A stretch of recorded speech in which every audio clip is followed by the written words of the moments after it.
Okay guys, so yan, mag-repaint tayo ng mugs. So ito guys is na-repainted na to bronze. Pero yun syempre guys, so nagsawa na tayo sa bronze.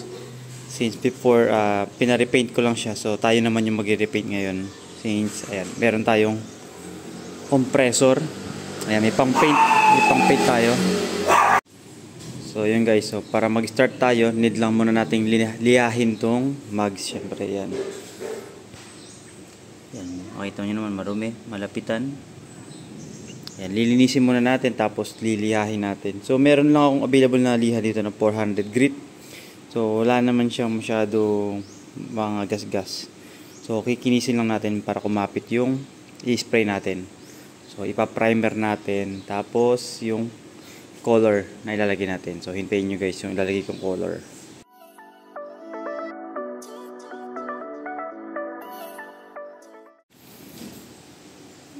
So ito yung after na lihain siya ng 400 grit. So hindi ko naman tinodo yung pagkakaliha. So hindi ko inubos yung pintura syempre. Baliha ko lang siya. So malalaman natin pag ni-spray natin. So first time ko guys talaga mag-repaint ng mugs. So comment nyo na lang yung mga syempre mga expert dyan. So 400 grit na liha ginamit ko rito.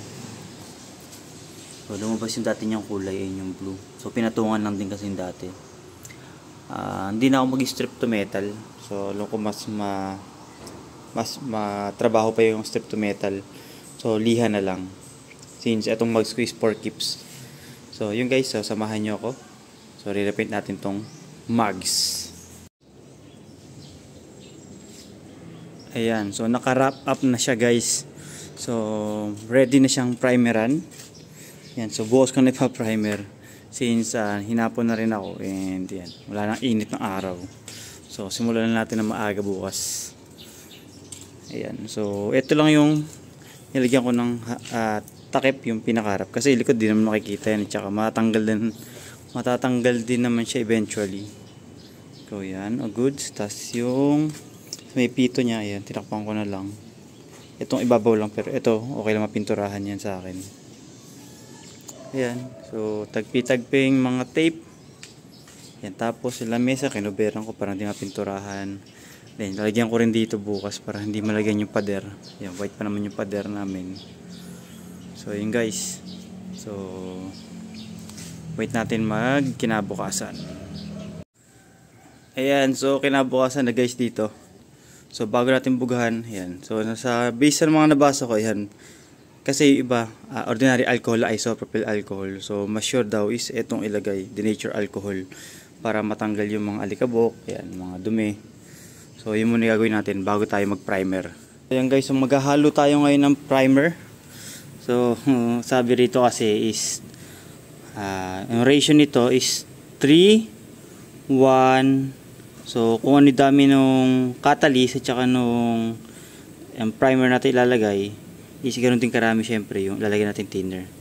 So kung 300 ml ng primer, so 100 ml ng catalyst, so that 400 ml din nito. So tingnan natin.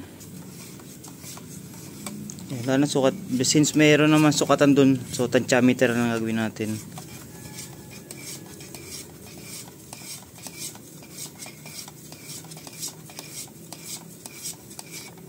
Ayan, so feeling ko goods na.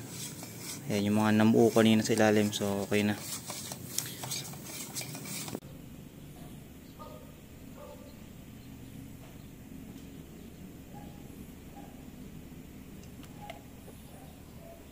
Ay, yung thinner pala.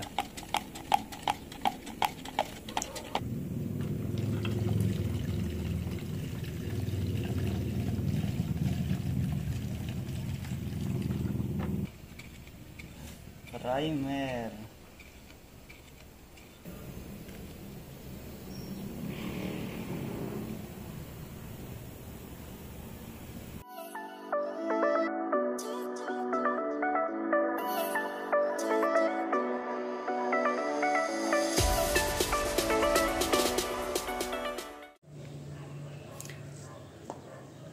Ayan, so tapos na tayong mag-primer guys. So meron lang mga sablay syempre. First time natin mag-spray. And then napapasobra. Yan, nag-run. So napadikit yung spray ko dun. So tsaka dito medyo sumobra. Meron din. So etong dalawa lang naman. The rest is okay.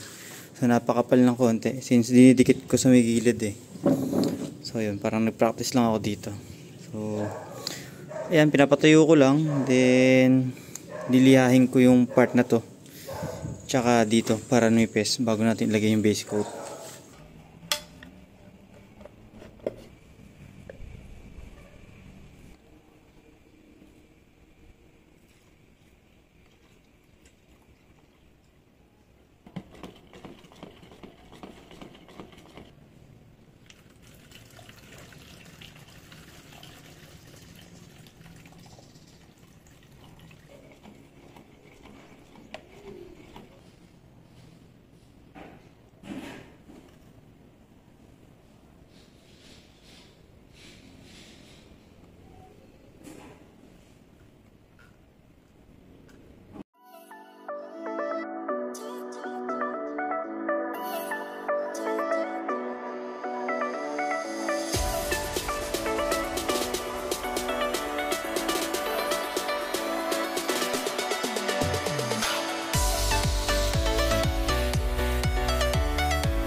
So okay guys, ayan.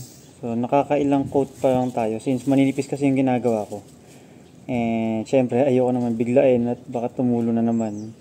So kaya ilang beses na maninipis lang muna. So sa bandang huli ko na medyo kakapalan, hinagamay ko pa eh.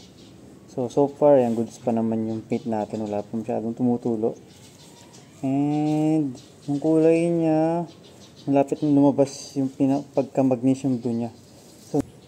Ayan guys, konti na lang, magta-top coat pa tayo, pero maghahapon na. So kaya gumagamit ako ng heat gun, ayan, para mabilis matuyo. Ayan guys, so kinabukasan na. Yun, so ngayon tayo magta-top coat. Pinatuyo lang natin at kailangan natin yung init na araw para makapagpatuyo ng top coat kasi hapon na kahapon eh. So may hirapan na matuyo yung top coat. Yan, so ayan, pag naarawan, mukhang maganda naman sa paningin ko. Ewan ko lang kung type nyo yung ganyang kulay. So ito guys yung pang top coat natin. So syempre kailangan ng thinner ulit. Then ito ang gamit natin, Anzal 001 Car Show Clear. Tapos syempre ayan, so top coat na catalyst. So same din siya sa ginamit dun sa base coat. So sa mga na-upload ko kasi pag daw urethane, ito yung siyempre may kasama. Yan, pag yung acrylic yata, thinner, or acrylic na paint, so yun yung thinner na lang yung kailangan. So kaya ito may catalyst pa. So kaya yun, titimplahin ulit natin guys dito. So per ml ako naggumagawa, so 800 ml lagi ginagawa ko para madali. So wala nang part by part na mga baso. So rekta na rito sa lalagyanan natin.